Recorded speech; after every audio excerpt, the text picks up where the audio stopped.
মোদি বিরোধী স্লোগানে এবার উত্তাল হয়ে উঠেছে ভারত।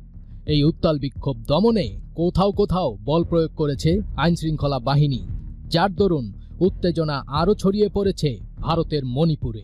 এই উত্তেজনায় যেন থরথর করে কেঁপে উঠছে মোদি সরকার। নরেন্দ্র সারেন্ডার।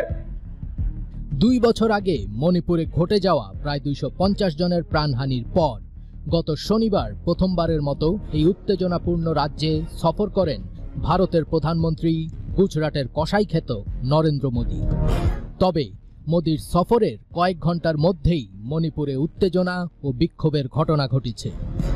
এ সময় ছাত্র জনতা বিক্ষোভ করেন এবং গো ব্যাক মোদি স্লোগান দেন। এই সময় সেখানে থমথমে পরিবেশের সৃষ্টি হয়।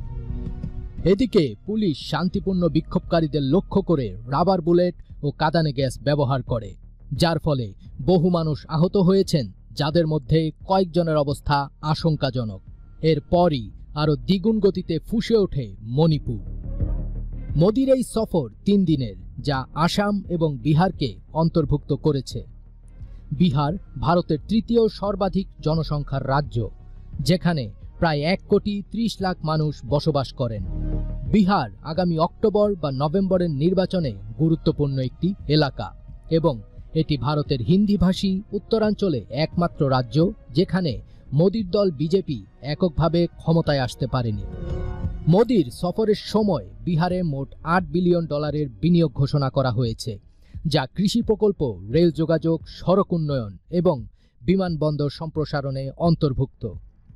মণিপুরের উত্তেজনা 2023 সালের মে মাসে শুরু হয়, যখন প্রধানত হিন্দু মেইতেই জনগোষ্ঠী এবং বড় সংখ্যক খ্রিস্টান কুকি জনগোষ্ঠীর মধ্যে সংঘর্ষের ঘটনা ঘটে। এই সংঘর্ষের ফলে হাজার হাজার মানুষ এখনও সরকার দ্বারা তৈরি অস্থায়ী শিবিরে বসবাস করছেন। প্রধানমন্ত্রী মোদির মণিপুরের রাজধানী ইম্ফলে, যেখানে মেইতেই জনগোষ্ঠী ঘনত্বপূর্ণ একটি সমাবেশের ভাষণ দেওয়ার কথা ছিল, তবে পরিস্থিতি বেগতিক হওয়ায় সেটি বাতিল করা হয়েছে। এছাড়া ভারতের বিভিন্ন রাজ্যে বিভিন্ন দাবিতে চলছে হরতাল, অবরোধ ও বিক্ষোভ।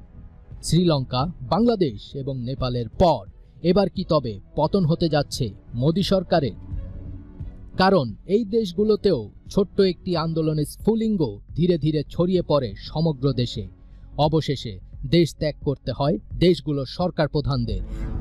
এবার পানি বেশি দূর গড়ালে ভারতের সরকার প্রধানও পড়তে পারেন তেমনই পরিস্থিতিতে।